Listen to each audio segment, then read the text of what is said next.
By the fence of the old Willow Ranch, Eliza Moore, no older than 18, stood bound beneath the sun. Every rope that held her carried the memory of trust broken. The man who once promised to protect her had taken everything, her home, her mother's land, even her freedom. Now all that remained was silence and the steady creak of the rope when she tried to move. Eliza whispered into the wind, "Please, just let me go." Her voice cracked, lost between the hills. No one answered. The birds had long flown away, frightened by the sound of her pain. Sweat traced lines down her face, mixing with the dust until it looked like she'd been carved from the very ground she once called home. She closed her eyes and thought of her mother's laughter, of summers when the ranch smelled of fresh hay and honey. Those days were gone, swallowed by greed, by a man who saw kindness as weakness. Still, Eliza refused to cry. Her lips trembled, but she bit them until they bled. Somewhere deep inside, a quiet voice told her to keep believing that someone might still care. Someone who hadn't forgotten what mercy felt like. The sun began to fall, turning the sky into fire. In that burning light, she looked almost unbroken, like a flame that refused to die. Her knees gave way, but she stayed upright, whispering one final plea to the heavens. "If anyone can hear me, please, not tonight." And then, amid the endless wind and silence, came the faint echo of hooves. Distant, steady, like hope returning after a long exile. Before we find out what happens next, tell me, what time is it where you're listening from? And if you want to ride along for more tales of courage, subscribe now. Now, let's see what waited for them in the dark. Far down the valley, where the cottonwoods leaned with the wind, a lone rider slowed his horse. Jonas Cole, a man once called a soldier, now only a wanderer. The West had taken everything from him, his wife, his brothers in arms, and the quiet faith that used to steady his hands. He had stopped believing in signs until he heard the sound. It was faint, almost like the cry of a bird caught in the brush. He pulled the reins. The horse snorted, uneasy. Jonas listened again. There it was, a voice, fragile, breaking. Something inside him shifted, the same part that had once reached for a wounded comrade under fire. He muttered to himself, "Don't, Jonas, you don't save people anymore." But his horse had already turned toward the sound. The air grew heavy with dust and heat as he rode closer. And then he saw her, a young woman tied to the fence, head bowed, her shadow long against the dying sun. For a moment, Jonas froze. The sight pulled every old wound open, the kind that time never fully heals. He climbed down, boots sinking into dry earth. "Eliza," he called softly, though he didn't yet know her name. Her head lifted, eyes wide and uncertain, like a deer caught between fear and hope. She tried to speak, but the words came out as a whisper. "Are you real, or am I already gone?" Jonas knelt beside her. His hands, rough and scarred, reached for the rope. The blade of his pocket knife caught a glint of sunlight, silver against the red dust. He cut carefully, not rushing, not speaking. Each snap of fiber sounded like a prayer answered. When the last rope fell, Eliza swayed. Jonas caught her before she could hit the ground. "You're safe now," he said quietly, voice rough with something that wasn't quite certainty. Her breath trembled. She looked at him, not as a savior, but as a stranger holding the fragile weight of her life. Jonas looked toward the hills. The sun was bleeding into the horizon, painting the sky in gold and rust. Somewhere, coyotes called. Somewhere, men like the one who hurt her still roamed free.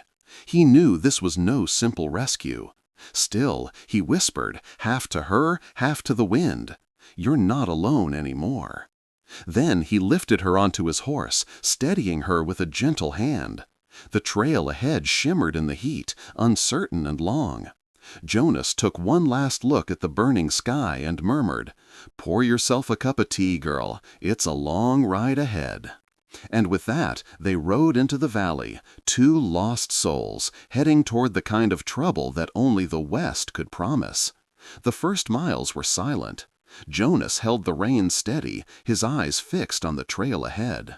The air still smelled of smoke, but the ranch was shrinking behind them, just a scar on the horizon now.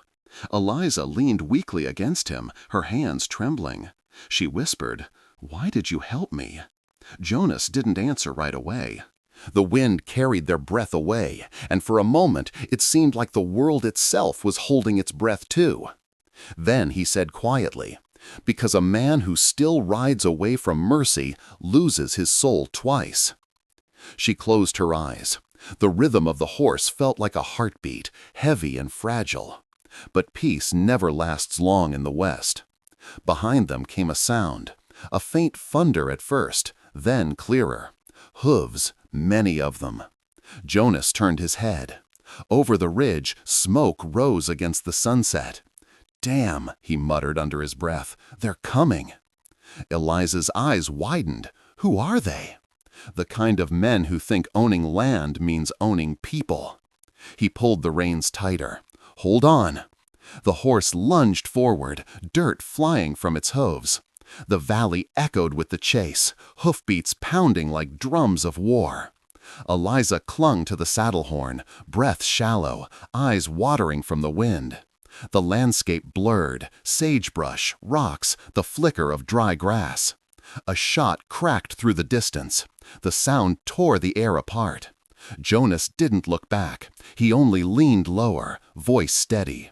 "Keep your head down. They're trying to scare us." Another shot, this one closer. The horse stumbled, then caught itself. Jonas whispered to calm it, his tone low and firm like a prayer. "Easy, boy. God's not done with us yet." They cut through a narrow canyon where the walls turned red in the fading light. Jonas glanced up. Hawks circled above, their cries lost in the wind. He knew this terrain, knew where the ground rose sharp toward the ridge. If they could reach the river by dark, they might have a chance. But behind them, the echo of voices grew louder. Laughter, coarse and cruel. Eliza shivered. "They won't stop, will they?" "No," Jonas said, "not until they believe they've broken you." He looked at her, then added, "Don't let them." The words landed heavier than gunfire. As night began to fall, the air cooled. The desert turned from gold to ash. Jonas dismounted at a dry creek bed. "We'll rest the horse here," he said. Eliza could barely stand. He gave her his canteen, watching her drink with hands that still shook. In the quiet, the world seemed to listen. The sky deepened into violet, and somewhere far off, wolves began to call.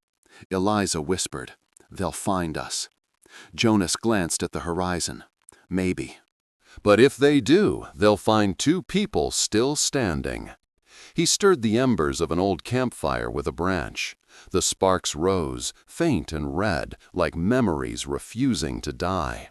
Eliza looked at him, voice small. "You sound like someone who's lost too much." Jonas stared into the flame.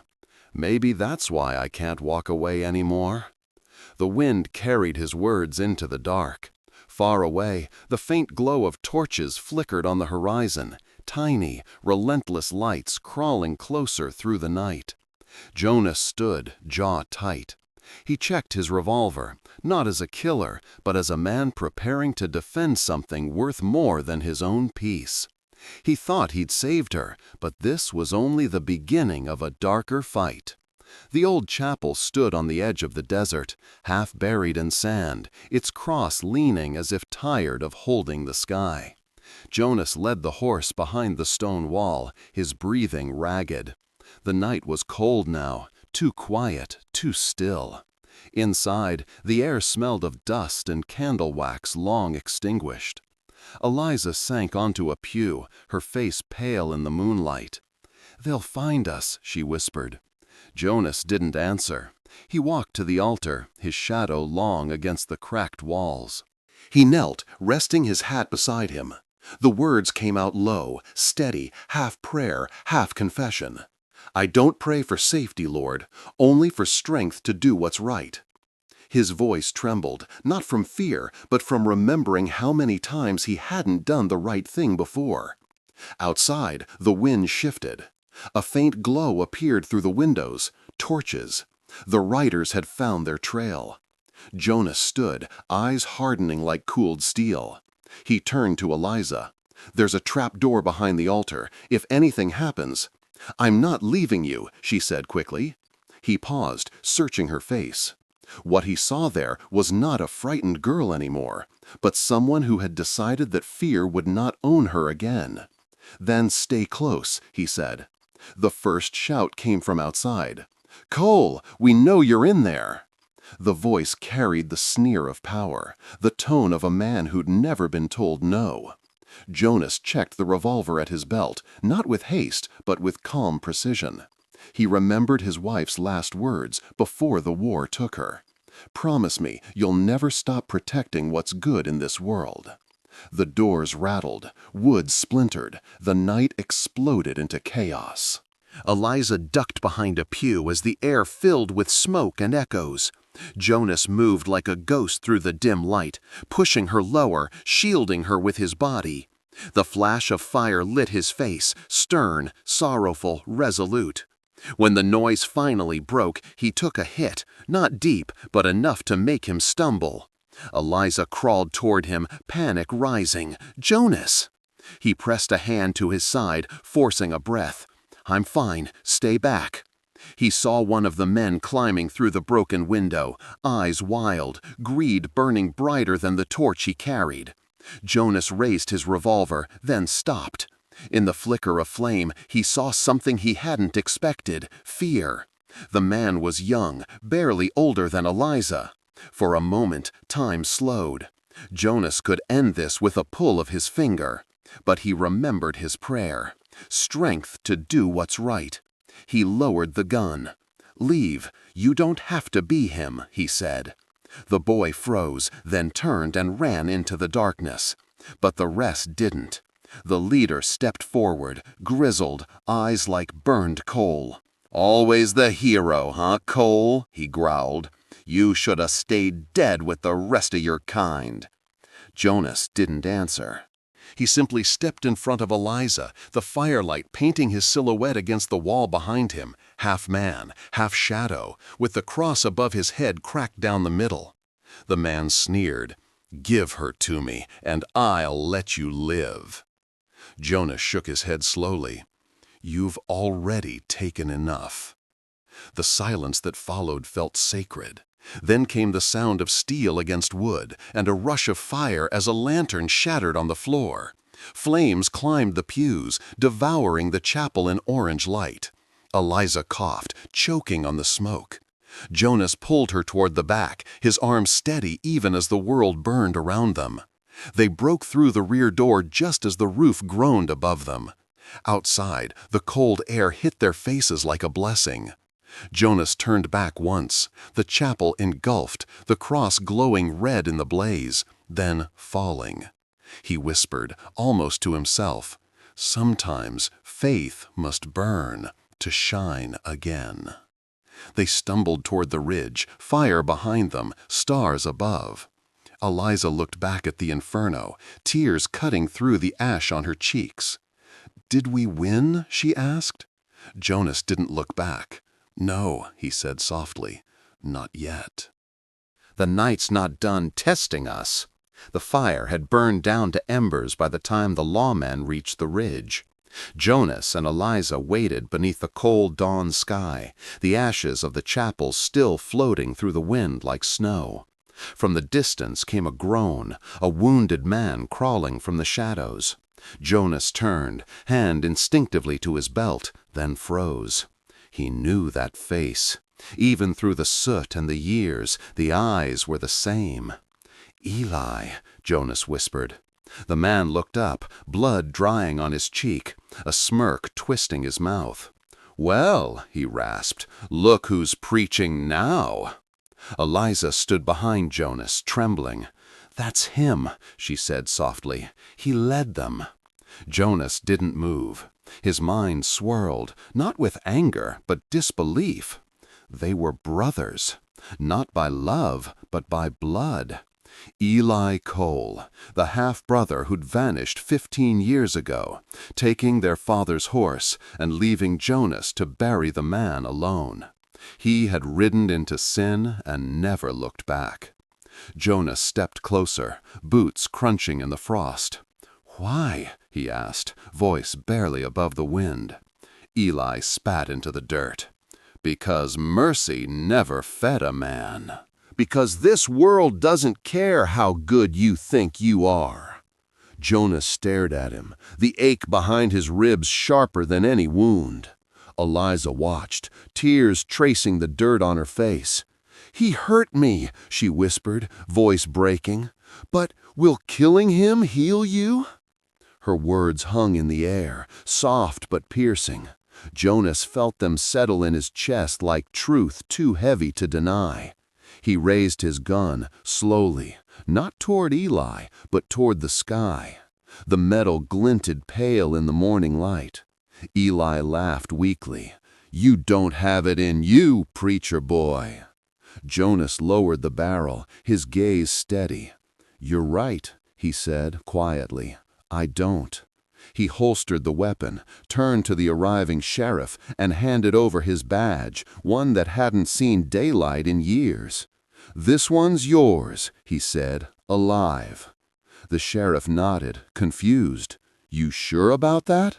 Jonas gave a tired smile. "Sometimes mercy is the hardest bullet to fire." Eli looked away, shame flickering through his eyes for the first time. The men bound his hands, not roughly, but with the same care Jonas had once shown when fixing a broken fence. There was no hatred left, only the weight of what had been lost. When it was done, Eliza walked beside Jonas toward the edge of the hill. The sun was climbing now, bleeding gold across the cold horizon. She looked at him. "You could have ended it." "I did," he said softly, "just not the way I used to." They stood in silence, the world stretching wide and quiet around them. Behind them, the lawmen rode off with Eli, their silhouettes shrinking into the light. Ahead of them lay the valley, scarred, smoking, but still alive. Eliza's voice trembled. "What happens now?" Jonas breathed deep, the scent of morning grass replacing the ash. "Now," he said, "we start making things grow again." The camera lingers on the two figures standing against the sunrise, her hair catching the light, his hat pulled low. For the first time, Jonas's shoulders seem lighter, his eyes lifted, not toward heaven, but toward forgiveness made real. He had fought the fire and found faith still waiting in the ashes. The morning came softly, like a prayer whispered through the trees. Mist floated above the fields, silver and calm, and the first light of dawn spilled across the broken fences of the Willow Ranch. Eliza stood on the porch, holding 2 cups of coffee. Her hands were steady now, no longer trembling like they had just days ago. Behind her, the house smelled of smoke and fresh bread. Jonas sat by the window, his arm bandaged, staring out at the open land. For a long while, neither spoke. The silence between them wasn't heavy, it was healing. Eliza broke it first. "You could have killed him," she said quietly. Jonas didn't turn, he just nodded, eyes on the horizon. "A man who forgives," he said, "rides lighter." A faint smile touched her lips, small, uncertain, but real. It was the first time she had smiled in years. They spent the morning fixing what they could. Jonas replaced the broken hinges on the barn door. Eliza swept the porch clean, humming an old tune her mother used to sing. The rhythm of work filled the space between them, soft, ordinary, sacred. When the sun climbed higher, Jonas leaned his hammer against the wall and looked out at the field. Where fire had passed, new green shoots were pushing through the soil. He knelt, touching one gently. "Life's stubborn," he murmured. "It keeps coming back." Eliza joined him, her shadow falling beside his. "I used to think this place was cursed," she said. "Now, I think it was just waiting." The wind picked up, carrying the smell of wildflowers from the ridge. A hawk soared above them, wings catching the light. For a moment, everything was still, the kind of stillness that feels like grace. Inside, Eliza poured more coffee. Jonas took the cup, his fingers brushing hers. Neither pulled away. In that small touch was something neither dared to name. Not romance, not yet, but a quiet understanding that two broken souls had found the same road home. As the day passed, laughter began to return in small ways. Jonas fixed the old wind chime that had fallen during the storm. When the breeze came, it sang again, thin, fragile, but alive. Eliza listened, eyes glistening. "It's strange," she said. "I thought I'd never feel safe again." Jonas looked at her, his face weathered but kind. "You don't have to forget," he said. "Just remember different." They sat outside until the sun began to dip. The valley turned gold, the air thick with the scent of hay and warm dust. Jonas poured the last of the coffee into the fire pit, watching the smoke rise like a final prayer of the day. "You know," he said softly, "out here, the land always gives back what you tend to. Might take years, might take pain, but it gives." Eliza nodded, gaze far away. "Then we'll keep tending." And so, beneath a sky that had seen too much fire, two souls began to rebuild. Not just fences or walls, but faith. Faith that kindness could outlast cruelty, and that forgiveness, once chosen, could turn even ashes into soil. The screen lingers on the image of the ranch, quiet, golden, whole again in its imperfection. The music softens, like the breath before sleep. As the sun faded behind the hills, a quiet gold spread across the valley. The fences still stood crooked, the paint still peeled, but somehow it all looked right again. Jonas sat on the porch, tuning an old guitar with hands that had once only known work and war. Eliza hummed beside him, mending a torn piece of cloth, her face soft in the evening light. For a moment, neither spoke. The world didn't need words. Maybe salvation doesn't come from miracles, but from ordinary kindness. Maybe the real frontier isn't land or gold, but forgiveness. The wind carried those words across the open fields where the last of the sunlight touched the graves, the barns, the broken roads that had led them here. Forgiveness, that was the only map worth keeping. Jonas looked toward the horizon. "Funny thing," he said quietly. "I used to think the West was about surviving. Now I think it's about staying human." Eliza smiled faintly. "Then maybe you finally made it." The music swells, a soft guitar, one note at a time. Each of us carries a bit of the frontier inside, wild places where we wrestle with anger, with pride, with the longing to make things right. But mercy is what tames the wilderness. Then the voice turns gentle, almost conversational. "If you were Jonas, would you have pulled the trigger or chosen mercy?" A pause, long enough for reflection. Tell me in the comments. I'd like to know what you believe justice looks like when the night finally ends. The scene lingers on the porch, the sky now deep blue, a single star appearing above the barn. If this story touched your heart, the voice says softly, give it a like and subscribe for more true Wild West stories, tales of courage, second chances, and the quiet strength that still lives out here.